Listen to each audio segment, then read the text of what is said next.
नहीं, क्या पता आपको भी विधायक बनने का ख्वाब रहा होगा या आपका एक सपना रहा, आपका एक ड्रीम रहा, तो आप उस ख्वाब को पानी फेर दिया गया है, तो क्या कहना है?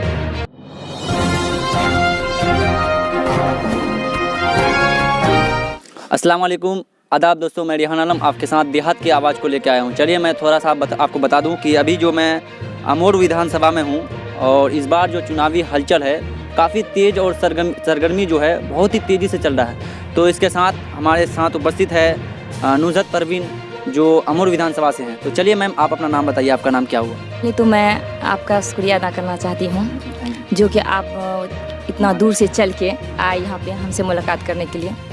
मेरा नाम नुज़हत परवीन है, हम अमोर विधानसभा की MIM की महिला अध्यक्ष हैं।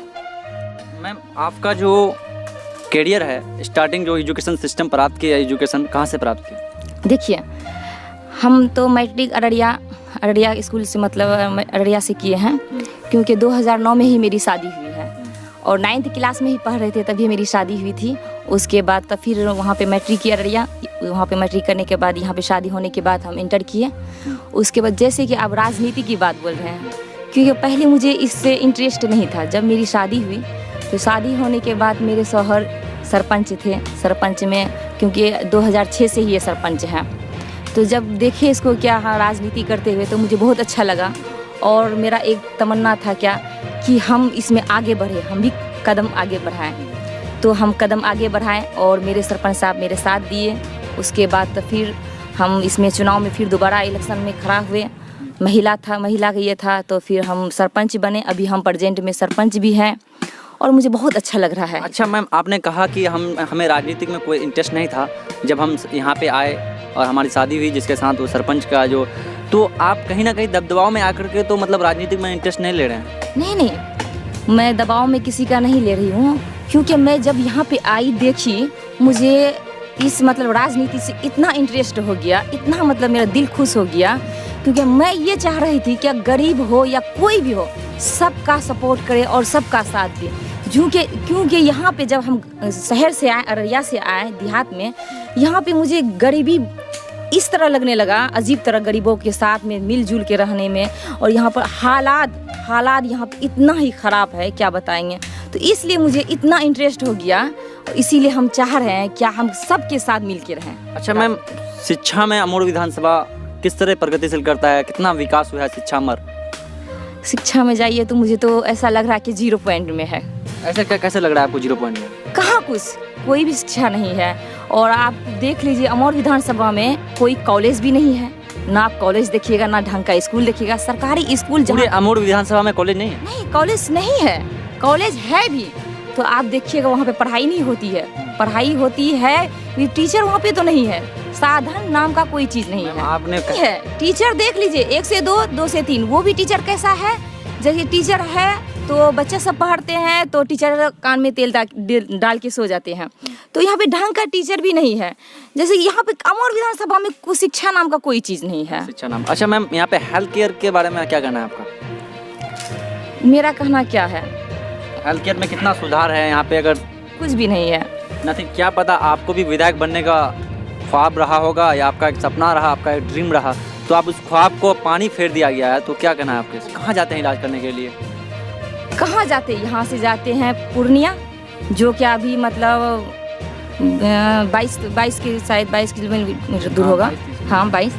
पूर्णिया जाते हैं। इधर अमोर में इधर तो कहीं पे भी कुछ नहीं है, ना हॉस्पिटल। हम तो ढंग का हॉस्पिटल, जब कोई गर्भवती महिला रहती है, बहुत अफसोस की बात ये है, जो कोई महिला रहती है गर्भवती, यहाँ से जाने के बाद जब यहाँ पे रास्ते में जाते हैं, रास्ता की बात जहाँ इतना मतलब घटिया रास्ता है, इतना ख़राब रास्ता है, जो यहाँ से जाते जाते कुछ महिला तो रास्ता में ही दम तोड़ देती है, कुछ पहुँचती है तो वहाँ पे सुविधा नहीं है। सुविधा नहीं है तो डॉक्टर है, डॉक्टर ऐसा डॉक्टर है क्या जो कि ढंग से भी इलाज नहीं करते हैं। और आपको क्या बताया, कोई ऐसा सुविधा नहीं यहाँ पे डॉक्टर का भी। अच्छा मैम, आपको एक बात बता दें कि आप इससे पहले कुछ मंथ 15 दिन या 16 दिन पहले एक प्रत्याशी हुआ करते थे और बहुत प्रबल दावेदार, एकदम पूरे कॉन्फिडेंस के साथ आप MIM के दावेदार थे।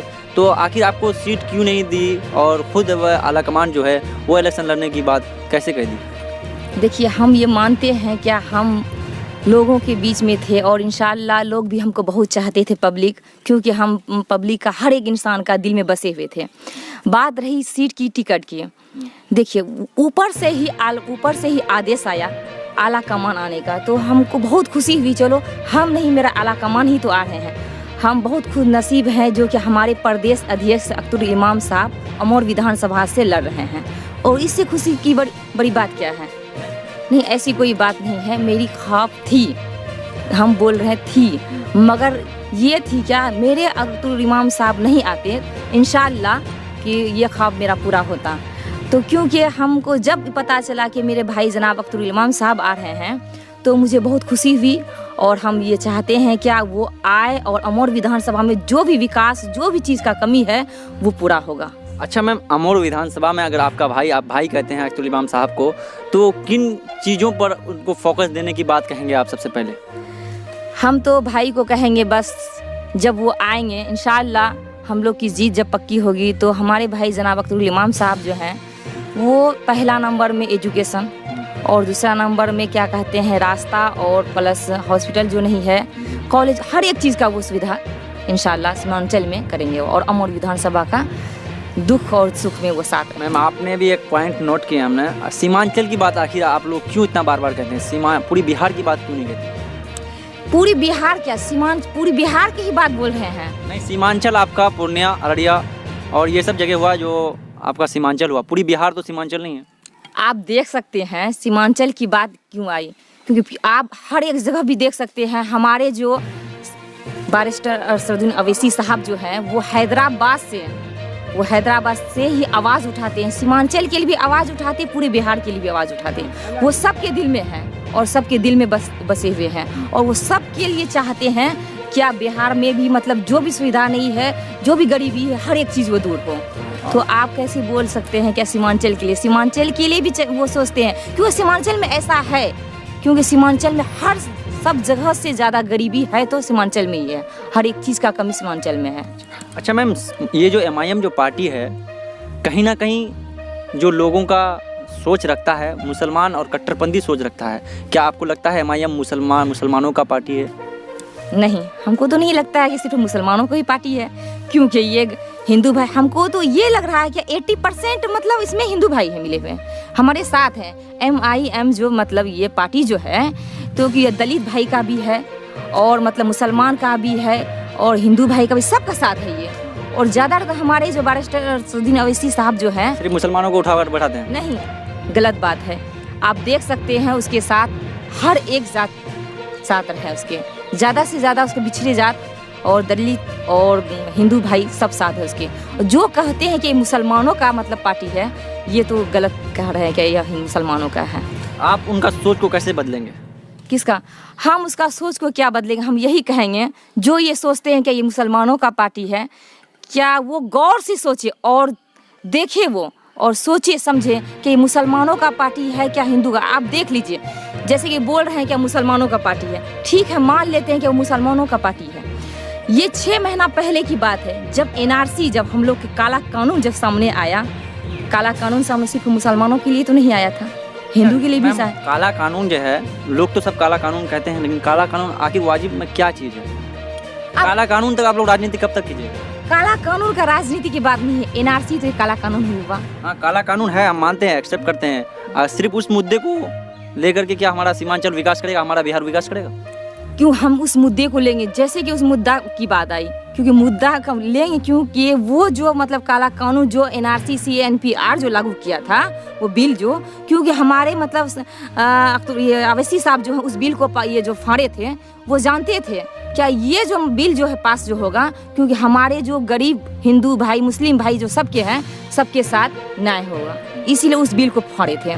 और प्लस ये बात है क्या, ये मुद्दा को तो हर एक जगह मतलब सामने लाया जाएगा, और हमेशा सामने लाया जाएगा, क्योंकि ये मुद्दा, ये जो सरकार जो हमारी सरकार जो है इस मुद्दा को जो सामने लाए हैं, तो इस मुद्दा को क्या मरते दम तक कोई भी शायद सब भूल सकते हैं, मगर हम लोग जो हैं नहीं भूल सकते हैं। क्या ये आखिर ये क्या ये था जो कि इस मुद्दा को काला कानून को सामने लाया गया था, NRC को, तो हम लोग जो हम ये नहीं होने दिए NRC। अच्छा, NRC जो है आपको किस अच्छा, आपसे हम ये पूछना चाहते हैं, आप तो बहुत दूर से चल के आए हैं, तो आपको कैसा नज़ारा लगा? जी, नज़ारा तो अब तक बहुत डिफ़िकल्ट और बहुत कठिन परिस्थितियों से हम गुजर करके अभी यहाँ आपके पास आए हैं। तो फिर भी आप हमसे ज़्यादा क्षेत्र में रहते हैं। हम तो कुछ देर का अमोर विधानसभा में मेहमान हैं, यहाँ से फिर निकल जाएंगे। आप ज़्यादा रहते हैं यहाँ पे। देखिए, हम तो ये सोचते हैं अमोर विधानसभा में सड़कों का पुलवाई जो भी है हर एक चीज़ रुका हुआ है और कोई विकास नहीं हुआ है, सड़क नाम का कोई चीज़ भी नहीं बना है। तो हम यही चाहेंगे जो आने वाला हमारा चुनाव है, अभी सामने चुनाव होने के बाद इंशाअल्लाह जब हमारे अख्तरुल इमाम साहब अमोर विधानसभा से निकल जाएंगे, इंशाअल्लाह ये सड़क हर एक गली में सड़क बने।